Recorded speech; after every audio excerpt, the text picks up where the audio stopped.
Hello, welcome to Sumo biology online classes. चलिए आज हम लोग चालू करने जा रहे हैं नया chapter 7 structural organisation in animals. ठीक है जी। इस चैप्टर की ग्रेविटी क्या है देखिए, आज से हम लोग जो चैप्टर पढ़ेंगे उसकी ग्रेविटी समझ लीजिए। नियर अबाउट 2 to 3 क्वेश्चन आपको हर साल इससे मिल रहे हैं। 2 से 3 क्वेश्चन इससे आपको मिलते हैं, तो इसको हम लोग देख लेते हैं। और ज़्यादातर क्वेश्चंस जो हैं आपको या तो आपको कॉकरोच से मिल रहे हैं। पिछले 1-2 साल में आप देखिए कॉकरोच से आपको क्वेश्चन आया, अर्थवॉर्म से भी आया। कॉकरोच, अर्थवॉर्म से आपको क्वेश्चन मिलने की उम्मीद रहती है। इसके अलावा कभी कभी आप देखेंगे क्वेश्चन आपको फ्रॉग से भी आया। ठीक है जी। लेकिन इससे पहले जो शुरू में अपने एनिमल टिश्यूज़ के बारे में जानकारी है, क्वेश्चन वहाँ से भी आता है। तो total in all 2 to 3 question आपको हर साल इस चैप्टर से मिल रहे हैं। हम लोग क्वेश्चन भी देखेंगे, साथ के साथ टॉपिक भी डिस्कस करेंगे। तो आज हम लोग डिस्कस करने जा रहे हैं chapter 7 structural organisation in animals. और एक तरफ से लगते हैं, शुरू से हम लोग पूरा चैप्टर पढ़ते हैं। चलिए, स्ट्रक्चरल ऑर्गेनाइजेशन इन एनिमल्स।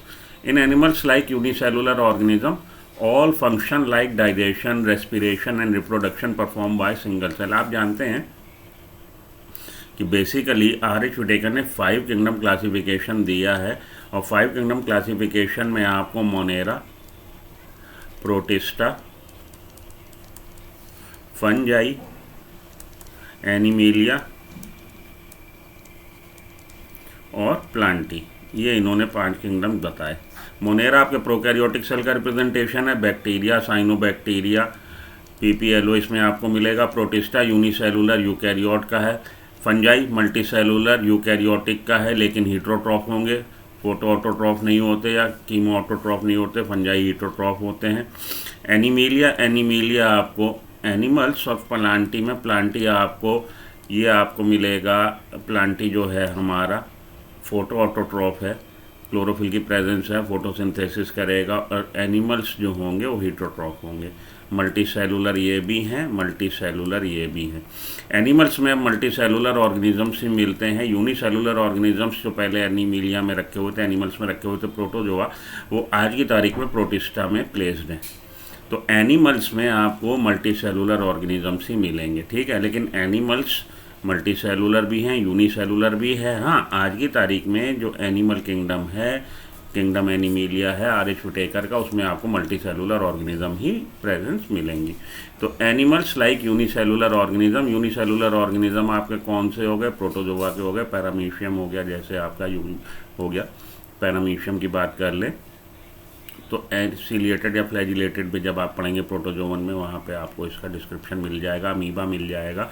तो एनिमल्स यूनिसेलुलर ऑर्गेनिज्म जो कि पहले प्रोटोजोवा में भी थे, अब हटा के रख दिए गए हैं प्रोटिस्टा में। यूनिसेलुलर ऑर्गेनिजम्स सिंगल सेल भी लाइफ को रिप्रेजेंट कर रही है। सिंगल सेल में वो सारी कैरेक्टरिस्टिक्स प्रेजेंट हैं जो लाइफ की इसेंशियल या लाइफ की आपकी कहिए कि हम लोग बोले कि डिस्टिंग्विश कैरेक्टरिस्टिक्स होंगी। On the basis of that you can differentiate between living and non living. तो लाइफ फॉर्म को रिप्रेजेंट करने के लिए जितनी भी कैरेक्टरिस्टिक्स हैं, such as digestion, respiration, reproduction, वो सारी की सारी सिंगल सेल में आपको देखने को मिलेंगी। तो यूनिसेलुलर ऑर्गेनिज्म जितने भी इस तरह के फंक्शन है, डाइजेशन है, रेस्पिरेशन है, रिप्रोडक्शन है, वहाँ पे सिंगल सेल ही इन सब को परफॉर्म कर रही है। ठीक है जी। तो यूनिसेलुलर ऑर्गेनिजम्स में सिंगल सेल जो एंटिटी है वो अपने आप में संपूर्ण है, एक उसका अस्तित्व, और वो सभी ये फंक्शन कर रहा है जो कि जीवित जंतु के फंक्शन होते हैं, जैसे कि digestion, respiration, reproduction etcetera, metabolism और भी जितने भी हैं। जब आपने लिविंग वर्ल्ड पढ़ा तो वहाँ पे आपने कैरेक्टरिस्टिक फीचर देखे हैं कि लिविंग के क्या कैरेक्टरिस्टिक फीचर होते हैं। तो जितने भी फीचर होंगे वो सिंगल सेल रिप्रेजेंट करेगी, तभी वो एक लाइफ फॉर्म को रिप्रेजेंट कर रहा है। तो यूनिसेलुलर ऑर्गेनिज्म में single cell is capable enough to perform all this functions. In the complex body of multi cellular animals, multi cellular animals जो हैं उनकी कॉम्प्लेक्स बॉडी है। The same basic function are carried out by different group of cells in a well organise manner. तो group of cells हैं, group of cells मिलके आप जानते हैं क्या बनाती हैं? ग्रुप ऑफ सेल्स मिलके बनाएंगी आपका नेक्स्ट लेवल ऑर्गेनाइजेशन का टिश्यू। टिश्यू मिलके क्या बनाएंगे? टिश्यू मिलके आपका ऑर्गन बनाएंगे। ऑर्गन मिलके ऑर्गन सिस्टम बनाएगा, और ऑर्गन सिस्टम ऑर्गेनिज्म। तो लेवल ऑफ ऑर्गेनाइजेशन आप देखिए, सबसे पहले आपका सब मॉलिकुलर लेवल पे जो कॉन्स्टिट्यूएंट्स है वो मिलके क्या बना रहे हैं, cells, group of cell performing the same function और having the same origin, that group of cells are called as tissue. तो सेल्स जो ग्रुप में है कोऑर्डिनेटेड मैनर में काम कर रही हैं, किसी स्पेसिफिक फंक्शन को परफॉर्म कर रही हैं, वो मिलके क्या बना रही हैं, टिश्यू मिलके क्या बना रहे हैं, टिश्यू मिलके एक अगला लेवल बना रहे हैं ऑर्गन, और ऑर्गन डिफरेंट ऑर्गन मिलके क्या बना रहे हैं, ऑर्गन सिस्टम, और ऑर्गन सिस्टम के बाद next higher level of organisation that is organism. तो इसके बाद हम लोग चलेंगे तो और आगे चल सकते हैं, पॉपुलेशन के बाद आपका कम्युनिटी के बाद आपका बायोम, फिर बायोस्फीयर, इस तरह से आप देखेंगे, वो तो आगे की बात हो गई। अभी हम लोग यहाँ पे आके ऑर्गेनिज्म पे रुकते हैं, ठीक है जी। तो सेल्स है, सेल्स मिलके काम कर रही हैं, टिश्यू लेवल पे आ जाते हैं। The body of simple multicellular, in the complex body of multicellular animals the same basic functions are carried out by different group of cells. ये जो बेसिक फंक्शन है लाइफ के लिए जो इसेंशियल है, such as digestion, respiration, reproduction, और भी जो एक्सक्रीशन, जो भी आप और जोड़ सकते हैं जोड़ लीजिए, ये सब बेसिक फंक्शन कौन कर रहा है, ग्रुप ऑफ सेल्स कर रही हैं, एक वेल ऑर्गेनाइज मैनर में, वेल कोऑर्डिनेटेड मैनर में, मतलब टिश्यू लेवल पे ऑर्गेनाइजेशन की बात हो रही है। The body of simple multicellular organism like hydra is made up of different type of cells and the number of cells in each type can be in thousands. अब इसने बोला multicellular organism तो है लेकिन सिंपल टाइप का है। अभी उसमें किस लेवल का ऑर्गेनाइजेशन आ गया, टिश्यू लेवल का ऑर्गेनाइजेशन आ गया। अलग अलग तरह की सेल्स हैं और ये number of cells each type can be in 1000, अलग अलग तरह की सेल्स हैं और ये जो अलग अलग तरह की सेल्स हैं इनका नंबर थाउजेंड्स में हो सकता है और अलग अलग फंक्शन ये परफॉर्म कर रही हैं। Human body is composed of billions of cells, human body में बिलियंस, अरबों की संख्या में सेल्स हैं टू परफॉर्म वेरियस फंक्शन, और अलग अलग फंक्शन ये कर रही है, ठीक है जी। तो मल्टी सेलुलर ऑर्गेनिज्म में हम लोगों ने एनिमल किंगडम पढ़ लिया। एनिमल किंगडम में हम लोगों ने एनिमल किंगडम की शुरुआत करी थी पॉरीफेरा से। तो मल्टी सेलुलर, ये भी मल्टी सेलुलर है और इसमें कैसा है लेवल ऑफ ऑर्गेनाइजेशन। तो लेवल ऑफ ऑर्गेनाइजेशन जो हाइड्रा में मिल रहा है, सेलुलर लेवल का ऑर्गेनाइजेशन आपको टिश्यू लेवल का मिलेगा। सेलुलर लेवल का ऑर्गेनाइजेशन आपको पॉरीफेरा में, पॉरीफेरा के बाद जो अगले हैं सीलेंट्रेटा, टीनोफोरा, इनमें आपको टिश्यू लेवल का ऑर्गेनाइजेशन मिल जाएगा। और ऑर्गन लेवल का ऑर्गेनाइजेशन आपको किस में मिल जाएगा, प्लेटेलमेंथीज में, ठीक है जी। तो सेलुलर लेवल का ऑर्गेनाइजेशन पॉरीफेरा में, टिश्यू लेवल का ऑर्गेनाइजेशन आपको टीनोफोरा और सीलेंट्रेटा में, और प्लेटेलमेंथीज से आपको ऑर्गन लेवल और एस्केलमेंथीज ऑनवर्ड्स आपको ऑर्गन सिस्टम लेवल का ऑर्गेनाइजेशन मिलता है। तो यहाँ पे हाइड्रा की बात कर रहे हैं। Hydra is the member of coelenterate, Coelenterata का मेंबर है, सीलेंट्रेट में आता है। और इसमें आप देखेंगे मल्टी सेलुलर ऑर्गेनिज्म है, डिफरेंट टाइप्स ऑफ सेल्स है जो थाउजेंड्स में है और अलग अलग फंक्शन कर रही हैं, लेकिन टिश्यू लेवल पे वो ऑर्गेनाइजेशन आपको मिलेगा। ह्यूमन बॉडी में आपको बिलियंस ऑफ सेल्स मिल रही हैं जो अलग अलग फंक्शन कर रही हैं, ठीक है जी। इस वाली स्लाइड से अगर पूछा जाए कोई क्वेश्चन फॉर्म हो सकता है। इस वाली स्लाइड से सच उम्मीद नहीं है कि कोई क्वेश्चन आपको आए। In unicellular organism all function like digestion, respiration, reproduction perform by a single cell. Repetition है, हम लोग पहले भी इसको डिस्कस कर चुके हैं। In the complex body of multi cellular animals the same basic function carried out by different group of cell in well organise manner. Discuss कर चुके हैं हम लोग लास्ट स्लाइड में इसको। The body of simple organism like hydra is made up of different type of cell and the number of cells in each type can be in 1000। Human body composed of billion of sales to perform various function. How do this cells in the body work together, कैसे काम करती हैं, कैसे work together काम करती हैं, तो वो अंडर कोऑर्डिनेशन काम करती हैं। In multi cellular animals a group of similar cells along with intercellular substances perform a specific function। तो ये सेल्स जो हैं कोऑर्डिनेटेड मैनर में काम करती हैं, इसलिए इनको हम लोग बोलते हैं कि टिश्यू, ग्रुप ऑफ सेल जो कोऑर्डिनेटेड मैनर में किसी स्पेसिफिक फंक्शन को परफॉर्म करती है, उसके लिए हम लोग टर्म यूज़ करते हैं tissue. Such an organisation is called tissue. इस तरह के ऑर्गेनाइजेशन को हम लोग टिश्यू की संज्ञा देते हैं। You may be surprised to know that all complex animal consist of only 4 basic type of tissue। अब जितने भी एनिमल्स हैं, भले वो हाइड्रा हो, भले वो ह्यूमन बीइंग हो, जितने भी कॉम्प्लेक्स एनिमल्स हैं composed of only 4 basic type of tissue. These tissue are organized in a specific proportion and pattern to form an organ like stomach, lung, heart and kidney. तो जो भी complex animals हैं, higher animals हैं, complex animals हैं जिनमें आपको organ system level तक का ऑर्गेनाइजेशन देखने को मिलेगा, उन एनिमल्स में भी, कॉम्प्लेक्स एनिमल्स में भी जो टिशू है बेसिकली 4 तरह के टिशू हैं। ये बात अलग है कि उनका प्रोपोर्शन अलग अलग हो सकता है, पैटर्न अलग अलग हो सकता है। This tissues are organised in specific proportion and pattern to form an organ like stomach, lung, heart and kidney. When 2 or more organs perform a common function by their physical and chemical interaction, they together form organ system. जब 2 या 2 से ज़्यादा अंग मिल के काम करते हैं तो हम बोलते हैं अंग तंत्र बन गया, organ system level of organization आ गया। When 2 or more organs, 2 or more organs perform a common function such as, जैसे मान लीजिए डाइजेशन, तो ह्यूमन बींग में आप देखेंगे डाइजेशन परफॉर्म करने के लिए कितने सारे आप जानते हैं ऑर्गन इन्वॉल्व होते हैं। स्टमक है, इंटेस्टाइन है, स्टमक है, इंटेस्टाइन है, लीवर का भी फंक्शन आ जाएगा उसमें। तो अलग अलग ऑर्गन्स का फंक्शन, गॉल ब्लैडर का भी फंक्शन आ जाएगा डाइजेशन को जब हम लोग पढ़ेंगे। तो अलग अलग ऑर्गन मिल के काम कर रहे हैं और क्या फंक्शन परफॉर्म कर रहे हैं, डाइजेशन। तो हम बोलेंगे organ system level of organization आ गया। When 2 or more organs perform a common function by their physical or chemical interaction, they together form organ system such as digestive system, example है respiratory system etc. ठीक है, तो जब 2 या 2 से ज़्यादा ऑर्गन मिलके काम करते हैं और कोई स्पेसिफिक फंक्शन परफॉर्म करते हैं तो हम बोलते हैं organ system level of organisation की हम लोग बात कर रहे हैं। Cells, tissue, organ and organ system split up the work in a way that exhibit division of labor and contribute to the survival of body as a whole. तो जो भी मैंने हायरार्की ड्रॉ करी थी, किस असेंडिंग लेवल की hierarchy, level of organisation को दिखाते हुए कि लोअर मोस्ट पे थी सेल्स, सेल्स ने मिलकर बनाया टिश्यू, टिश्यू ने मिलकर बनाया ऑर्गन, ऑर्गन ने मिलकर बनाया ऑर्गन सिस्टम, ऑर्गन सिस्टम से ऑर्गेनिज्म।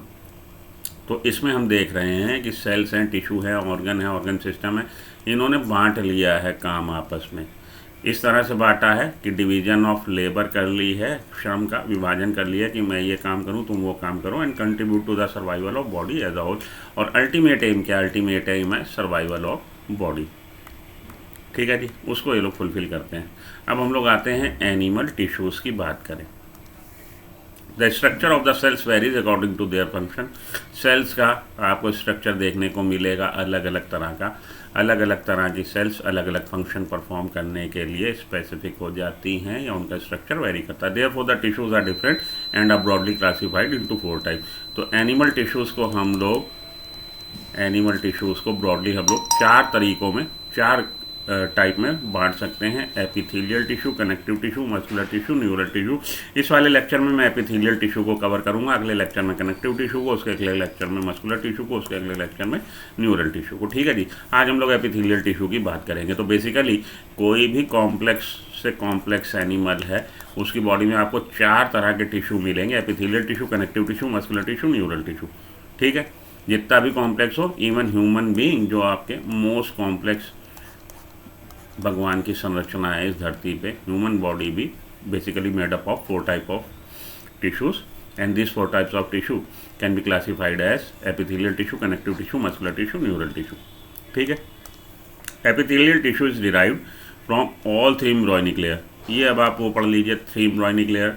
ट्रिप्लोब्लास्टिक हैं हम लोग। ट्रिप्लोब्लास्टिक किसको बोला था, ट्रिप्लोब्लास्टिक उसको बोला था जिसकी एम्ब्रॉयनिक लाइफ में आप देखेंगे कि 3 जर्म लेयर होंगी। तो ectoderm, endoderm, mesoderm 3 germinal layer से बनी जिस एनिमल की बॉडी डिराइव्ड होती है उसको हम लोग ट्रिप्लोब्लास्टिक बोलते हैं। तो एपिथेलियल टिश्यू तीनों से डिराइव्ड हो रहा है। Connective tissue derived from mesoderm, mesoderm से डिराइव्ड होता है केवल। Muscular tissue derived from mesoderm, muscular tissue भी केवल मीजोडर्म से डिराइव्ड होता है। ये बात आप याद रख लीजिएगा। एपिथेलियल टिश्यू में तीनों ही जर्म लेयर का योगदान है, ये बात याद रख लीजिएगा। तो basically animal tissue can be divided into 4 type, epithelial tissue, muscular tissue, connective tissue, nervous tissue. Epithelial tissue is further divided into simple and compound. तो सिंपल में आपके सिंपल और कंपाउंड एपिथेलियल टिश्यू होता है। Simple depending upon type, depending upon the number of layer present in it. Epithelial tissue is of 2 type, simple epithelial and compound epithelial. Simple epithelial में single layer होगी, compound epithelial में multiple layer होगी। Epithelial tissue further divided into, इस हमारा simple epithelial को हम लोग बांटेंगे squamous epithelium, simple squamous, simple cuboidal, simple columnar. उसके बाद सीलिएटेड, जिसमें सीलिया प्रेजेंट होगी उसको हम लोग सीलिएटेड एपिथेलियम बोलेंगे। और हम देखेंगे कहीं कहीं क्यूबॉइडल और कॉलुमनर एपिथेलियम में मॉडिफिकेशन ग्लैंड फॉर्म में हो जाएगा, वो सिक्रीट करेंगी सम सब्सटेंसेस, वो ग्लैंडुलर टिश्यू कहलाएगा। तो एपिथेलियल टिश्यू को आप बांट सकते हैं सिंपल एपिथेलियल टिश्यू और कंपाउंड एपिथेलियल टिश्यू। इसको स्ट्रेटिफाइड भी बोलते हैं। सिंपल सिंगल लेयर्ड होती है, कंपाउंड आपकी मल्टीपल लेयर होती है। अब सिंपल को हम लोग फर्दर बांटते हैं अकॉर्डिंग टू द शेप, किस तरह की शेप है सेल्स की, स्क्वामोज एपिथेलियम, क्यूबॉइडल और कॉलुमनर। ठीक है जी। स्क्वामोज फ्लैटेंड होती, टाइल लाइक होती, क्यूबॉइडल क्यूब शेप की होगी, कॉलुमनर टॉलर होगी और पिलर लाइक होगी। और कभी कभी आप देखेंगे क्यूबॉइडल या कॉलुमनर की सरफेस पे जब आपको सीलिया प्रेजेंट हो तो उसको हम लोग सीलिएटेड क्यूबॉइडल या सीलिएटेड कॉलुमनर बोलेंगे। कहीं कहीं आप देखेंगे क्यूबॉइडल या कॉलुमनर का मॉडिफाइकेशन हो जाएगा, ग्लैंड फॉर्म में हो जाएगा। ग्लैंड आपकी यूनिसेलुलर भी हो सकती है, मल्टीसेलुलर भी हो सकती है, ग्लैंडुलर एपिथेलियल भी हो गया। ठीक है जी, ये तो एपिथेलियल टिश्यू के बारे में जानकारी हो गई। अब आप आ जाइए muscular. Muscular is further divided on the basis of appearance, appearance के हिसाब से स्ट्रेटेड, नॉन स्ट्रेटेड और कार्डियक। फर्दर इसको हम लोग जब मस्कुलर पढ़ेंगे तो डिटेल में पढ़ेंगे। कनेक्टिव हमारा तीसरा है type, connective type. Connective type is further divided into loose connective tissue and dense, loose connective tissue and dense connective tissue. Loose is further आपका एरियोलर टाइप और एडिपोज, लूज के दो। और ये डेंस वाला आपका dense regular, dense irregular. Dense में regular और irregular, dense regular further divided tendon और लिगामेंट। ठीक है जी, इसको हम लोग टेंडन लिगामेंट को आगे पढ़ेंगे। अब आप आइए इधर, कनेक्टिव टिश्यू की बात हो गई। कनेक्टिव टिश्यू में हमने पहले बात करी loose connective tissue, dense connective tissue. इसी तरह से स्केलेटल कनेक्टिव टिश्यू, स्केलेटल में आपका कार्टिलेज और bone. Cartilage is further 3 type का हो गया, hyaline cartilage, fibrous cartilage, calcified cartilage. Hyaline, fibrous, calcified. ठीक है। और आपका फ्लूइड कनेक्टिव टिश्यू या वेस्कुलर कनेक्टिव टिश्यू, इसमें आपको ब्लड और लिम्फ। इसके बाद आपका नर्वस, एक्सक्यूज मी, सॉरी, यहाँ फिर से एक बार लिख दूँ, एनिमल टिश्यू, एनिमल टिश्यू। अब आपने इसको बांट दिया 4 में। एपिथेलियल टिश्यू, ठीक, मस्कुलर, नर्वस और connective.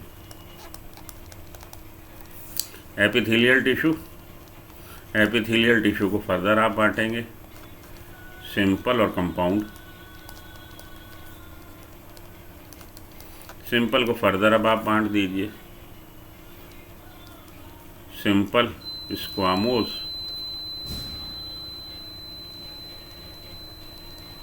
Simple cuboidal, simple columnar. ठीक है जी। इसके अलावा अगर सीलिया की प्रेजेंस मिल रही तो सीलिएटेड हो गया, और कहीं कहीं आपको ग्लैंडुलर भी मिल सकता है। ठीक, कंपाउंड को फर्दर हम लोग डिवीजन नहीं पढ़ेंगे। अब आप लोग MP कौशिक या उसमें ना घुस जाइएगा अपने। अब इसके फर्दर आप ना जाइएगा नॉन क्रिएटिनाइज, क्रिएटिनाइज उसको कॉम्प्लेक्स नहीं करेंगे हम लोग, इसको यहीं कंपाउंड पढ़ के छोड़ देते हैं। मस्कुलर को आपने स्ट्रेटेड, नॉन स्ट्रेटेड और कार्डियक।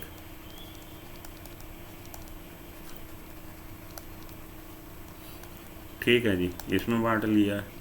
कनेक्टिव टिश्यू को, कनेक्टिव टिश्यू आपका लूज कनेक्टिव टिश्यू और डेंस, लूज और डेंस। उसके बाद special connective tissue, special connective tissue में आपका स्केलेटल हो गया। स्केलेटल फर्दर आपके 2 तरह के हो जाएंगे, कार्टिलेज, बोन। और वेस्कुलर कनेक्टिव टिश्यू हो जाएगा ब्लड और lymph. Vascular liquid connective tissue, blood और लिम्फ। इसमें ब्लड और लिम्फ हो गया, ब्लड और लिम्फ। लूज कनेक्टिव टिश्यू में 2 तरह के आपको याद रखने हैं, एरियोलर और adipose. Dense connective tissue, dense regular और डेंस इरेगुलर। डेंस इर्रेगुलर और डेंस रेगुलर। डेंस रेगुलर के आपके फिर से लिगामेंट और आपके टेंडन। तो इसकी आप प्रैक्टिस कर लीजिएगा, प्रैक्टिस कर लेंगे बहुत चीज़ें आसान हो जाती है। इसके बाद आपका नर्वस टिश्यू हो गया। ठीक है जी, ये आपने याद में रखना है। इसको एक दो बार आप फ्लो चार्ट ऐसे बना लीजिए, याद कर लीजिए, तो थोड़ा आपको चीज़ें आसान हो जाएंगी। जितनी बार कलम घिसोगे उतना ज़्यादा आपका कॉन्फिडेंस बिल्डअप होगा। ठीक, ये इसका यहाँ फिर एक बार फिर से मेरा ये आप स्क्रीनशॉट लेके प्रैक्टिस इसकी कर सकते हो। मैंने जो लिखा था उसमें कुछ आपको और अच्छी तरह से लिखा था। चलिए एपिथेलियल टिश्यू की बात कर लूँ। एपिथेलियल टिश्यू आज का टॉपिक था। We commonly refer to an epithelial tissue as epithelium. Epithelial कह लीजिए, एपिथेलियम कह लीजिए, one of the same thing. The tissue has a free surface. इस टिश्यू की फ्री सरफेस होगी which faces either a body fluid or outside environment. तो इस tissue की फ्री सरफेस है जो या तो बॉडी फ्लूइड को, अगर वो अंदर की तरफ कवरिंग बना रही है तो अंदर की तरफ हमारी बॉडी के अंदर क्या है, बॉडी फ्लूइड होगा। और अगर बाहर कवरिंग बना रही है, स्किन बना रही, तो बाहर की तरफ क्या इन्वायरमेंट है। तो एपिथेलियल टिश्यू बेसिकली कवरिंग बना रही है। कवरिंग बना रही, कवरिंग आप जानते हैं ये कोई सरफेस है, तो ये इनर साइड या आउटर साइड। मानिए ये कोई मटेरियल है, उसकी सरफेस है, तो ये या तो अंदर की तरफ कवरिंग बनाएगी या बाहर की तरफ कवरिंग बनाएगी। अगर इसने बॉडी के अंदर से कवरिंग बनाई तो बॉडी के इसकी कवरिंग के बाद अंदर क्या मिलेगा, बॉडी फ्लूइड, टिश्यू फ्लूइड मिलेगा। और अगर बाहर की तरफ कवरिंग बनाएगी तो क्या, बाहर की तरफ इन्वायरमेंट मिलेगा। The tissue has a free surface. Free surface होगी जो फेस कर रहा या तो बॉडी फ्लूइड को या आउटसाइड इन्वायरमेंट को, एंड दस प्रोवाइड अ कवरिंग और लाइनिंग। तो या तो ये कवरिंग बना रही है, कवरिंग बना रही है अगर आउटर सरफेस पे तो हम कवरिंग बोलेंगे, अगर इनर सरफेस पे तो हम लाइनिंग बोलेंगे। To some part of the body, तो बॉडी के किसी पार्ट की या तो इनर लाइनिंग बना रही है, आउटर कवरिंग बना रही है, एपिथेलियम। ठीक है। The epithelial tissue occurs on external और internal expose surface of the body. दूसरे शब्दों में हम कह सकते हैं कि एपिथेलियल टिश्यू कहाँ प्रेजेंट है, तो या तो एक्सटर्नल सरफेस पे है या इंटरनल सरफेस पे है, और दोनों ही जो सरफेस हैं एक्सपोज होगी। तो एक्सटर्नल और इंटरनल सरफेस पे बॉडी पार्ट्स पे ये मिल रही है, where they form protective covering, और इनका काम क्या, प्रोटेक्टिव कवरिंग बनाना। It consist of variously shaped cells. Epithelial tissue किसका बना है, अलग अलग तरह की सेल्स का बना है, शेप की अलग अलग शेप की सेल्स का बना है, अलग अलग शेप की सेल्स का बना है। The cells are compactly packed, और ये सेल्स जो हैं कॉम्पैक्टली पैक्ड होंगी विद लिटिल इंटरसेलुलर मैट्रिक्स। ये लाइन इंपॉर्टेंट है कि ग्राउंड सब्सटेंस जो है, इंटरसेलुलर सब्सटेंस, दो सेल्स के बीच जो सब्सटेंस है वो बहुत थोड़ा होगा, विद लिटिल इंटरसेलुलर सब matrix. Cells are held together by intercellular junction, और एपिथेलियल टिश्यू के बीच में आपको इंटरसेलुलर जंक्शन मिलेंगे, and usually rest on a basement membrane, और बेसमेंट मेम्ब्रेन पे ये स्थापित होगी, उस पर रेस्ट कर रही होगी, तो उस पर स्थापित होगी, उस पर आधारित होगी। तो सेल्स का कॉम्पैक्टली पैक्ड होंगी, इंटरसेलुलर सब्सटेंस बहुत कम होगा, ग्राउंड सब्सटेंस बहुत कम होगा, सेल्स आपस में जुड़ी हुई हैं इंटरसेलुलर जंक्शन की सहायता से, और बेसमेंट मेम्ब्रेन पे स्थापित हैं। Blood vessels are usually absent in epithelial cells, और एपिथेलियल सेल्स में ज़्यादातर आपको यूजली ब्लड वेसल्स मिलेंगी नहीं, ब्लड यूजली एब्सेंट होता है एपिथेलियल सेल्स में। एपिथेलियल टिश्यू अराइज फ्रॉम, ये आपको पहले मैं बता चुका हूँ एपिथेलियल टिश्यू किससे बन रहा है, तीनों तरह की, एक्टोडर्म, एंडोडर्म, मेसोडर्म, तीनों ही आपकी जर्म लेयर से बनता है। Epithelial tissue is derived from all three embryonic layers. Connective tissue derived from mesoderm, muscular tissue derived from mesoderm. ये बात याद रख लीजिएगा। चलिए आगे। Which tissue type arises from all three embryonic germ layer, तो हमारा आंसर हो जाएगा एपिथेलियल टिश्यू। चलिए आगे। There are two types of epithelial tissue. Epithelial tissue is further divided into two types, simple epithelial and compound epithelium. Simple epithelium composed of single layer cell से बना है, तो ये सिंपल एपिथेलियम कहलाएगा। जब number of layer, ये cells की layer more than one है, तो ये कंपाउंड एपिथेलियम कहलाएगा। तो एपिथेलियल टिश्यू दो तरह का, सिंपल एपिथेलियम और compound epithelium, depending upon number of layer present in epithelial tissue. ठीक है जी, simple and compound. Simple epithelium is composed of single layer of cell and function as lining for body cavities, ducts and tube. और इसका function क्या है, lining बना रहा है बॉडी कैविटी का, डक्ट का या ट्यूब का। ठीक है जी। Simple epithelium composed of single layer of cell and functions as a lining for body cavity, duct and tube. Okay. The compound epithelium consist of 2 or more cell layer and has protective function. और compound epithelium 2 या 2 से ज़्यादा layer का बना होता है और इसका काम क्या है, प्रोटेक्शन करना, एंड हैज़ प्रोटेक्टिव फंक्शन। ठीक। और सिंपल एपिथेलियम सिंगल लेयर का बना है और इसका फंक्शन क्या है, लाइनिंग बना रहा है, बॉडी कैविटी की लाइनिंग बना रहा है, डक्ट की लाइनिंग बना रहा है, ट्यूब की लाइनिंग बना रहा है। कंपाउंड एपिथेलियम का क्या काम है, प्रोटेक्शन कर रहा है। Okay, simple epithelium and compound epithelium. चलिए, on the basis of structural modification of cells simple epithelium is further divided. Structural modification के आधार पे या सेल्स की शेप के आधार पे या सेल्स की टाइप के आधार पे कह लीजिए, स्ट्रक्चरल मॉडिफिकेशन टर्म यूज़ रखिएगा, याद रखिएगा, क्योंकि एनसीईआरटी में लिखा हुआ है। Structural modification of cell simple epithelium is further divided into 3 type. These are squamous, cuboidal, columnar. Figure 7.1, figure 7.1 में ये आपकी स्क्वामोस टाइल लाइक अपीयरेंस देती है, ये आपकी क्यूबॉइडल क्यूब शेप्ड होती है, ये आपकी कॉलमनर टॉलर होगी, लॉन्गर होगी, पिलर लाइक होगी। ठीक है जी। तो ये स्क्वामोस एपिथेलियम, ये आपकी क्यूबॉइडल और ये आपकी कॉलमनर एपिथेलियम। तो these are simple epithelium is further divided into 3 type, squamous, cuboidal, columnar. Okay, चलिए आगे। The squamous epithelium. अब हम लोग स्क्वामोस एपिथेलियम की बात करें, इसको हम लोग पेमेंट एपिथेलियम भी बोलते हैं। Is made up of single layer of flattened sales.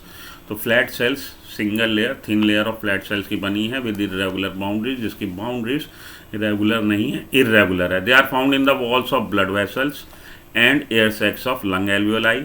Lung alveoli में मिल रही हैं, ब्लड वेसल्स में मिल रही है, लिम्फ वेसल्स में मिल रही है, वॉल ऑफ बॉमेंस कैप्सूल में मिल रही है, एंड हार्ट, और हार्ट में भी मिल रही है। Involve in the function like forming a diffusion boundary. और इसका काम होता है कि ये स्क्वामोस एपिथेलियम आपको वहाँ मिलनी है जहाँ पे चीज़ों का डिफ्यूज़न होना है। डिफ्यूज़न क्या है, डिफ्यूज़न है movement of ion, atom, molecule of liquid gases of solid from their higher concentration area towards the lower concentration area, that is called diffusion. तो जहाँ पर डिफ्यूज़न होना है वहाँ पे डिफ्यूज़न बाउंड्री में आपको क्या मिल रही है, स्क्वामोस एपिथेलियम मिल रही। तो जैसे आपने कभी कोई चीज़ छाननी हो तो आप किसको यूज़ करेंगे, सीव को यूज़ करेंगे। ठीक है। इसी तरह से जब भी कहीं डिफ्यूज़न होना है तो वहाँ पे डिफ्यूज़न अब कहाँ होता है, आपको पता है कि लंग एल्वियोलाई पर डिफ्यूज़न होता है। ऑक्सीजन एल्वियोलाई से डिफ्यूज़ होकर कहाँ जाती है, ब्लड वेसल में, और CO2 ब्लड वेसल से चली जाती है कहाँ पे, एल्वियोलाई में। तो आपको लंग एल्वियोलाई पे मिलेगी ये हमारी कौन सी, स्क्वामोस एपिथेलियम। इसके अलावा बॉमन कैप्सूल में जब आप देखेंगे कि भाई फिल्ट्रेशन हो गया और ग्लोमेरुलर फिल्ट्रेट बना, तो वहाँ पे भी किस चीज़ की ज़रूरत है, डिफ्यूज़न होने की। तो इसलिए आपको बॉमन कैप्सूल की वॉल पे क्या मिल रही है, स्क्वामोस एपिथेलियम मिल रही है। They are found in the walls of blood vessels, in the air sacs of lung, lymph vessels and Bowman capsule. तो इसको याद रखने का तरीका BLLB याद रख लीजिएगा। B stands for blood vessel, L stands for lymph vessels, L ये जो हमारा और एक L है लंग एल्वियोलाई, और हमारा एक ये बॉमन कैप्सूल। ठीक है जी, इस तरह से आप याद रख लीजिएगा। B blood vessels, Bowman capsule, lung alveoli and lymph vessels. ये जो आपकी बुक में 4 बातें दे रखी हैं, उन चारों टर्म को याद रखने का तरीका। तो स्क्वामोस एपिथेलियम कहाँ मिल रही है, BLLB। LLB तो सब कर लेते हैं जो एडवोकेट होते हैं, BLLB कौन कर रहा है, स्क्वामोस एपिथेलियम कर रही है। ठीक है। They are found in the walls of blood vessels, air sacs of lung, that is called alveoli, lymph vessels and wall of Bowman capsule and also heart. They are involve in the function like forming a diffusion boundary. Nuclei flat हैं, present है centre में। तो nuclei flat हैं, ये देखिए nuclei flat हैं और centre में प्रेजेंट है किसके, सेल के। ये मैंने एक्स्ट्रा लाइन लिखी जो आपकी एनसीईआरटी में नहीं दे रखी। BLLB, B stands for blood vessel, L stands for lungs alveoli, L stands for lymphatic vessels, lymphatics, and B stands for Bowman capsule, wall of Bowman capsule. ठीक है। BLLB में आपको मिल रही है स्क्वामोस एपिथेलियम। क्यूबॉइडल एपिथेलियम पे आइए, composed of single layer of cube like. तो क्यूब लाइक सेल्स, क्यूब क्या होती भाई पता ही होगा आपको। तो हमारी लेंथ और हमारी ब्रेथ ये सब सेम हो, हाइट वाइट, तो उसको हम लोग क्यूब में क्या है, तीनों ही आपकी वॉल जो हैं सेम साइज़ की हैं। The single layer of cube like cells, nuclei rounded lie in the centre, nuclei centre में है। This is commonly found in ducts of gland tubular part of nephron and kidney. तो इसको याद रखने का तरीका आपको दोस्त याद रख दीजिएगा, duct of gland, tubular part of kidneys. OT से क्या है, ओवेरीज और सेमनीफरस ट्यूब्यूल में भी आपको क्यूबॉइडल एपिथेलियम मिलती है। ये चीज़ हाईलाइट वाली बात है, याद रख लीजिएगा। वहाँ पे सिंगल लेयर होती है और ये ओवेरीज और ये जो सेमनीफरस ट्यूब्यूल में मिल रही है उसके लिए टर्म हम लोग यूज़ करते हैं जर्मिनल लेयर, जर्मिनल एपिथेलियम। तो जर्मिनल एपिथेलियम टर्म यूज़ करते हैं, क्यूबॉइडल एपिथेलियम होती है। आपकी बुक में जो दे रखा है डक्ट्स ऑफ ग्लैंड दे रखा है, tubular part of nephron in kidneys दे रखा है। मेन फंक्शन क्या है, वहाँ पे मेन फंक्शन था डिफ्यूजन बाउंड्री बनाना, यहाँ पे मेन फंक्शन है secretion and absorption. The epithelium of proximal convoluted tubule of nephron in the kidney has microvilli. आपकी बुक की लाइन है। प्रॉक्सिमल कन्वोलेटेड ट्यूब्यूल, जब हम लोग नेफ्रॉन पढ़ेंगे, किडनी वाला पढ़ेंगे, एक्सक्रीटरी सिस्टम पढ़ेंगे, तब वहाँ पे नेफ्रॉन को डिटेल में पढ़ेंगे और इसका देखेंगे पार्ट है proximal convoluted tubule. Proximal convoluted tubule के एपिथेलियम पे आपको प्रेजेंस ऑफ माइक्रोविलाई मिलेगा। माइक्रोविलाई प्रेजेंस की वजह से ब्रश लाइक अपीयरेंस उसका आ जाता है। Ovaries and seminiferous tubule of testis, it is called germinal epithelium where it produces gamete, जहाँ पे वो गैमीट प्रोड्यूस कर रही। तो ये आपकी बुक की एनसीईआरटी की लाइन नहीं है, मैंने अलग से इसमें डाल रखी है। तो याद रखने का तरीका, स्क्वामोज एपिथेलियम के लिए मैंने कहा था आपने याद क्या रखना है, BLLB, जो आपकी बुक की लाइनें हैं उसको याद रखने का तरीका। और क्यूबॉइडल एपिथेलियम के लिए आपने टर्म याद रखना है दोस्त, आपका दोस्त BLLB कराया। क्या कराया भैया, ब्लड वेसल्स में, बॉमन कैप्सूल में, इसके अलावा लंग एल्वियोलाई में और लिम्फेटिक्स में आपको मिल रही स्क्वामोज एपिथेलियम। क्यूबॉइडल एपिथेलियम कहाँ मिल रही है, क्यूबॉइडल एपिथेलियम मिल रही है आपको डक्ट्स में मिल रही है ग्लैंड के, और आपके ट्यूबुलर पार्ट ऑफ नेफ्रॉन में मिल रही है। इसके अलावा ओवेरीज में और सेमनीफरस ट्यूब्यूल में मिल रही है। बहुत अच्छे से याद हो जाएगा, मेरे ख्याल से आप भूलोगे नहीं। प्रॉक्सिमल कन्वोलेटेड ट्यूब्यूल में माइक्रोविलाई की प्रेजेंस की वजह से ब्रश लाइक अपीयरेंस आती है। यहाँ पे सेमनीफरस ट्यूब्यूल में और ओवेरीज में इसको हम लोग क्यूबॉइडल एपिथेलियम को क्या बोलते हैं, जर्मिनल एपिथेलियम बोलते हैं, क्योंकि ये गैमीट प्रोड्यूस करती है। कॉलमनर एपिथेलियम पे आइए, तीसरा और हमारा आखिरी टाइप का आपका epithelial. Is compose of single layer of tall and cylinder cells. ये तो टॉलर होने की वजह से इसको हम लोग कॉलमनर एपिथेलियम बोलते हैं। Nuclei located at the base, उन दोनों में सेंटर में था, यहाँ पे बेस पे है। तो यहाँ पे बेस पे है, सेंटर में नहीं है न्यूक्लियाई। फ्री सरफेस में है माइक्रोविलाई, माइक्रोविलाई हो भी सकता है, नहीं भी हो सकता। They are found in the lining of stomach and intestine and help in secretion and absorption. यहाँ पे भी काम इसका सिक्रीशन एब्जॉर्प्शन है, और मेनली आपको रेस्पिरेटरी ट्रैक्ट और आपको कहाँ मिल रहा है, ये आपको मिल रहा है गैस्ट्रोइंटेस्टाइनल ट्रैक्ट में, lining of stomach and intestine में ये बन रहा है। It is also lines the uterus, uterus में भी ये मिल रहा है। Most of the organ of humans are made up of simple columnar epithelium. ये लाइन आपकी बुक की लाइन नहीं है, लेकिन याद रख लीजिएगा, ज़्यादातर ऑर्गन ह्यूमन बीइंग में ज़्यादातर ऑर्गन किसके बने हैं, सिंपल कॉलमनर एपिथेलियम के बने हैं। तो ये एक लाइन जरा सी आप अपनी एनसीईआरटी में लिख लीजिए, most of the organs of humans are made up of simple columnar epithelium. Certain cell of this epithelium मतलब columnar epithelium contain mucus और called goblet cells। तो columnar epithelium का modification goblet cells है, ऐसा याद रख लीजिए। columnar epithelium का modification goblet cells। Certain cells of this epithelium contain mucus and are called goblet cells। The epithelium containing mucus secreting cells is called mucous membrane। और इस तरह की membrane जिसमें ये goblet cells होंगी उसको हम लोग mucous membrane बोलते हैं, और जो कि आपको स्टमक में मिलेगी। ठीक है, तो कॉलमनर एपिथेलियम कहाँ मिल रही है आपको, कॉलमनर एपिथेलियम आपको lining of stomach and intestine, gastrointestinal tract के आपको लाइनिंग जो है कॉलमनर एपिथेलियम की है, lining of stomach and intestine. और ये भी हेल्प किसमें कर रही है, सिक्रीशन और एब्जॉर्प्शन में। गॉल ब्लैडर और बाइल डक्ट में मिल रही है, आपकी बुक की लाइन नहीं है, लेकिन मैंने यहाँ पे लिख दी है। तो गॉल ब्लैडर की जो लाइनिंग है वो भी कॉलमनर एपिथेलियम की, बाइल डक्ट भी कॉलमनर एपिथेलियम की लाइनिंग कॉलमनर एपिथेलियम की होती है बाइल डक्ट में। ज़्यादातर ऑर्गन ह्यूमन बीइंग में सिंपल कॉलमनर एपिथेलियम के बने होते हैं। ठीक है जी, चलिए आगे। The epithelium found in inner lining of stomach and intestine, बहुत आपकी बुक की लाइन कौन सी, columnar epithelium. Columnar epithelium with microvilli or brush border is present in columnar epithelium with microvilli or brush border is present in intestine में होती है। तो हमारा आंसर हो जाएगा intestine में। A type composed of group of cells that and they are found in the inner lining of intestine। ठीक है, चलिए आगे। The epithelium found in inner lining of stomach, intestine and their glands is कैसी है, columnar epithelium है। चलिए आगे, ciliated epithelium पे आइए। इफ द कॉलमनर और क्यूबॉइडल, तो कितने तरह की थी, स्क्वामोस, उसके बाद हमने पढ़ा क्यूबॉइडल, और उसके बाद हमने पढ़ा कॉलमनर। स्क्वामोस कहाँ पे मिली आपको? BLLB में मिली। क्यूबॉइडल कहाँ मिली? दोस्त के पास थी। और ये इनर लाइनिंग ऑफ आपके most of the part of gastrointestinal tract. ठीक है जी। और कॉलमनर और क्यूबॉइडल पे अगर सीलिया प्रेजेंट है तो उसको हम लोग सीलिएटेड एपिथेलियम बोलेंगे। These are called ciliated epithelium. Their function is to move particle of mucus in a specific direction. और सीलिएटेड एपिथेलियम का काम क्या है? तो ये किसी पार्टिकल को या म्यूकस को एक स्पेसिफिक डायरेक्शन में मूव कराने के लिए सीलिया की प्रेजेंस होती है। तो हॉलो ऑर्गन के अंदर ये मिलेंगे। They are mainly present in the inner surface of hollow organ. खोखले अंग जो हैं इनर सरफेस, उसके इनर सरफेस पे मिलेंगे, like bronchioles and fallopian tube. तो ब्रोंक्यूल पे इन्होंने क्या करना और फेलोपियन ट्यूब पे क्या करना? फेलोपियन ट्यूब पे सीलिया एग को मूव कराता किस तरफ? आपके यूटिरस की तरफ। और ये ब्रोंक्यूल पे क्या करना है? ब्रोंक्यूल पे इसने म्यूकस को या कोई आपने इनहेल कर लिया डस्ट पार्टिकल, उसको रिमूव करना है हमारे रेस्पिरेटरी ट्रैक से, उसमें सीलिया हेल्प करता है। तो ब्रोंक्यूल और फेलोपियन ट्यूब में आपको क्या मिल रहा है? सीलिएटेड एपिथेलियम मिल रही। Ciliated columnar is respiratory tract and fallopian tube. तो इसको हम लोग बोलेंगे सीलिएटेड कॉलमनर एपिथेलियम मिल रही है आपको रेस्पिरेटरी ट्रैक्ट में और फेलोपियन ट्यूब में। बहुत इंपॉर्टेंट लाइन है, याद रख लीजिएगा। ठीक, सीलिएटेड कॉलमनर।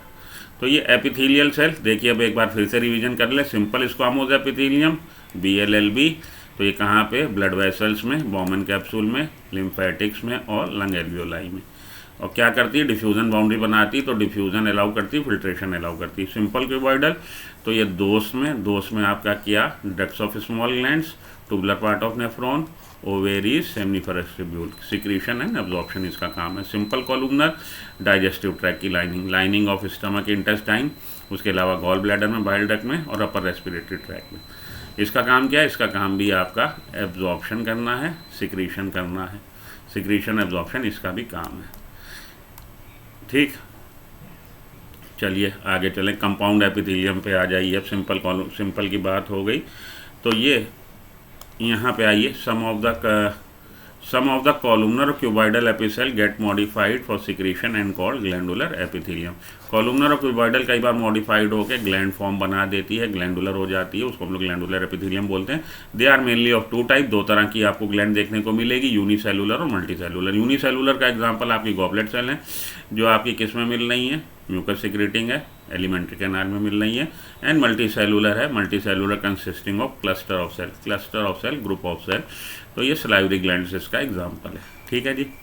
तो ग्लैंडुलर एपिथेलियम क्या है? मॉडिफिकेशन है कॉलमनर या क्यूबॉइडल का। और ग्लैंड जो है यूनिसेलुलर हो सकती, मल्टीसेलुलर। तो गॉबलेट सेल हमारी कॉलमनर एपिथेलियम का मॉडिफिकेशन है और ये एलिमेंट्री कैनाल में मिल रही है, म्यूकस सिक्रेटिंग है। सलाइवरी ग्लैंड ये ग्रुप ऑफ सेल्स है, क्लस्टर ऑफ सेल्स है, ग्लैंडुलर एपिथेलियम जो सलाइवा सिक्रेट कर रही on the basis of mode of pouring their secretion. अब ये अपना सिक्रीशन कैसे पोर करती, कैसे उड़ेलती? Glands can be divided into two category, namely exocrine and endocrine.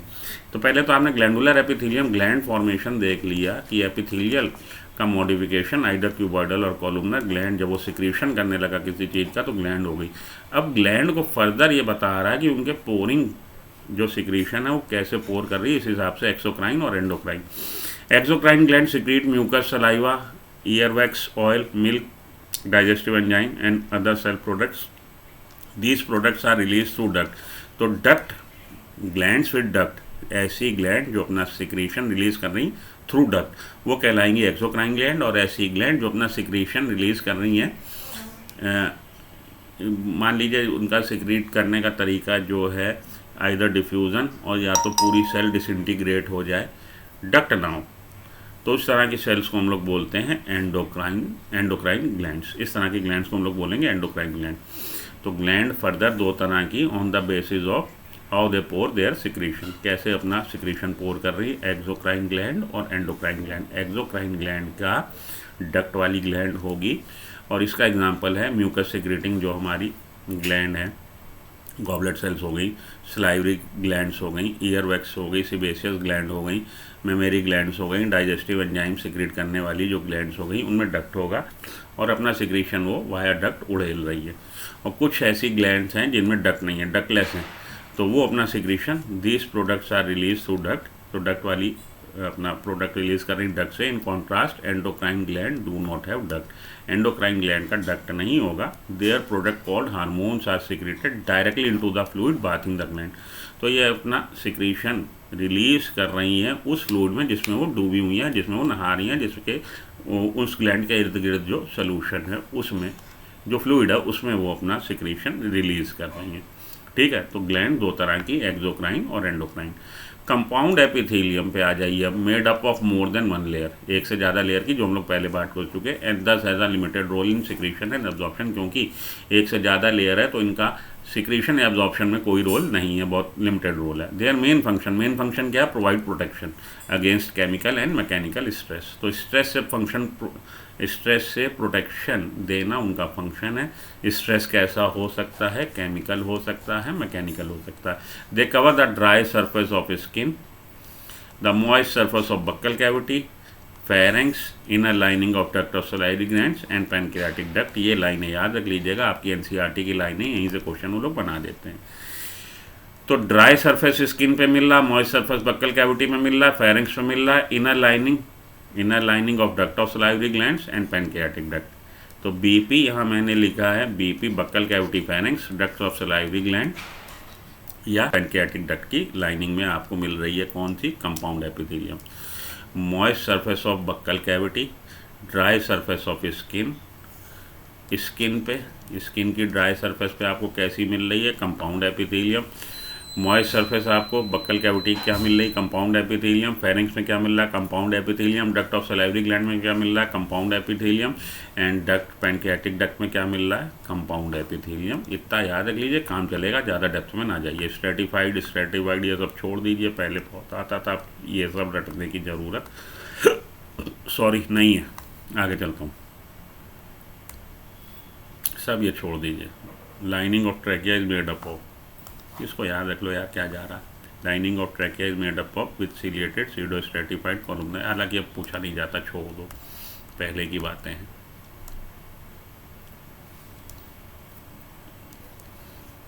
Simple, इसको मोस्ट सिंपल को सब बातें हो गई है, आपको रटा दी है मैंने। नॉन क्रिटेनाइज, क्रिटेनाइज सब छोड़ दीजिए, अब पहले की बातें। Epithelial tissue with flat cells which appears like packing tiles are seen in inner lining of cheek, जिसको हम उस एपिथेलियम की बात कर रहा। ग्लैंडुलर टिश्यू, ग्लैंडुलर एपिथेलियम की बात हो गई।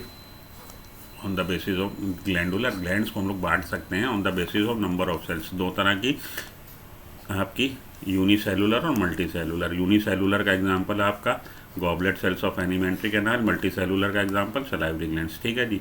तो ग्लैंडुलर एपिथेलियम को हम लोग बांट सकते हैं on the basis of number of cells, unicellular और मल्टी सेलुलर, और on the basis of mode of pouring their secretion. तो दो तरह की, एक्सोक्राइन और एंडोक्राइन। एक्सोक्राइन वो जिसमें आपको ग्लैंड से डक्ट होगी, तो ये हो, इसके एग्जांपल हैं आपकी mucus secreting saliva, oil, milk, digestive and other cell product. Endocrine glands वो हैं, एंडोक्राइन ग्लैंड जो हार्मोन सिक्रेट कर रही हैं और वो अपना सिक्रेशन रिलीज करती हैं बॉडी फ्लूइड में जिसमें वो डूबी होती हैं। और तीसरा है on the basis of mode of secretion, कैसे वो सिक्रीशन अपना रिलीज कर रही है। मीरोक्राइन, एपोक्राइन, होलोक्राइन, ये आपकी बुक में नहीं दे रखा, इसको जरा सा समझ लो। In this secretion is discharge by means of diffusion, ऐसी ग्लैंड्स जो अपना सिक्रीशन रिलीज कर रही by means of diffusion. Goblet cells, salivary gland, intestinal cells, ये कैसी टाइप है? मीरोक्राइन की, तो डिफ्यूजन से रिलीज कर रही। Apocrine, the secretion get accumulated in apical part of the cell and later this part breaks off. तो सिक्रीशन इकट्ठा हो गया ऊपर की तरफ और बाद में ये पार्ट टूट के अलग हो गया। मेमेरी ग्लैंड्स इसका एपोक्राइन टाइप की होती है, मेमेरी ग्लैंड्स। होलोक्राइन, पूरी सेल डिसइंटीग्रेट हो जाएगी और रिलीज कर देगी सिक्रीशन। सिबेशियस ग्लैंड इसका एग्जांपल है। तो पहले तो बात हुई on the basis of type of number of cells present in it, gland में नंबर ऑफ सेल्स के हिसाब से दो तरह की, यूनिसेलुलर, मल्टी सेलुलर। दूसरी बात हुई on the basis of presence of duct है कि नहीं है, उसके आधार पे कि कैसे वो अपना सिक्रीशन रिलीज़ कर रही है, कैसे सिक्रीशन रिलीज़ कर रही है, डक्ट से कर रही है कि विदाउट डक्ट कर रही है। फिर बात हुई on the basis of mode of secretion, कि मोड ऑफ सिक्रीशन क्या है, डिफ्यूज़न से है तो ये कहलाएगी मीरोक्राइन। अगर अपाइकल पार्ट में इकट्ठा हो गया तब वो डिसइंटीग्रेट हुआ, अपाइकल पार्ट टूट के निकल गया तो कहलाएगी एपोक्राइन, या पूरी की पूरी ग्लैंड डिसइंटीग्रेट हो गई तो कहलाएगी होलोक्राइन, जिसका कि एग्जाम्पल आपका सीबेशियस ग्लैंड, एपोक्राइन का एग्जाम्पल आपका मेमेरी ग्लैंड, और मीरोक्राइन का एग्जाम्पल आपका गॉबलेट सेल्स, सराइवरी ग्लैंड्स। ठीक है जी, इसका याद रख लीजिएगा, इसको स्क्रीनशॉट ले लीजिए और इतने को आप जरा सा नोट कर लीजिएगा। कंपाउंड एपिथेलियम की बात हो चुकी। All cells in epithelium held together with little intercellular material. Little intercellular material है, पहले ही हम लोग बात कर चुके हैं। In nearly all animal tissue specialize junction provide both structure and function link between this individual cell. जितने भी एनिमल टिश्यू है उसमें आपको देखने को मिलेगा एपिथेलियल टिश्यू में आपको स्पेशल जंक्शन देखने को मिलेंगे, जिनका काम है कि इंडिविजुअल सेल्स को जोड़ के रखना। 3 types of cell junction are found in epithelium. Epithelium में, अब एपिथेलियम की बात कर लीजिए, स्पेशल जंक्शन आपको मिलते हैं एनिमल टिश्यू में, लेकिन एपिथेलियम में आपको 3 तरह के सेल जंक्शन देखने को मिलते हैं। These are called tight junction, adhering junction and gap junction. ठीक है जी, तो वीडियो काफ़ी लंबी हो गई है। अगले लेक्चर में हम लोग पहले इसको पढ़ेंगे कि कितने तरह के सेल जंक्शन है और उसका क्या काम है। तो यहाँ पे मैं रुकता हूँ। आज हम लोगों ने बेसिकली पढ़ा है एनिमल टिश्यू के इंट्रोडक्शन को। एनिमल टिश्यू के इंट्रोडक्शन के बाद कितने तरह के आपके एनिमल टिश्यू हैं, epithelial tissue, muscular tissue, nervous tissue, और हमारा एपिथेलियल। देखिए 4 तरह के टिश्यू की बात हुई, epithelial tissue, nervous tissue, muscular tissue और कनेक्टिव टिश्यू। ठीक है जी, ये 4 तरह के टिश्यू हैं जिसमें आज हम लोगों ने एपिथेलियल टिश्यू की बात करी, सिंपल और कंपाउंड, और उसके बाद हम लोगों ने बात करी सिंपल और कंपाउंड के बाद सिंपल में फर्दर स्क्वामोस, सीलिएटेड, कॉलुमनर, और फिर आपका सीलिएटेड, और फिर ग्लैंडुलर। ये हम लोगों ने बात करी है आज। नेक्स्ट लेक्चर में एपिथेलियल टिश्यू में मिलने वाले सेल जंक्शन की हम लोग बात करेंगे, और उसके बाद हम लोग कनेक्टिव टिश्यू की बात करेंगे। तो आज के लेक्चर में इतना काफ़ी, इतने को आप पढ़ लीजिए। आपकी एनसीईआरटी को ही मैंने अच्छे से डिस्क्राइब किया है, एनसीईआरटी बेस्ड ही पढ़ाया है। अगले लेक्चर में फिर मिलता हूँ आपसे ब्रेक के बाद। तब तक अगर आप लेक्चर के अंत तक आ गए, लेक्चर को लाइक कर दीजिए, वीडियो को लाइक कर दीजिए, चैनल को सब्सक्राइब कर लीजिए। मिलता हूँ ब्रेक के बाद। Good luck, goodbye, have a nice day, thank you.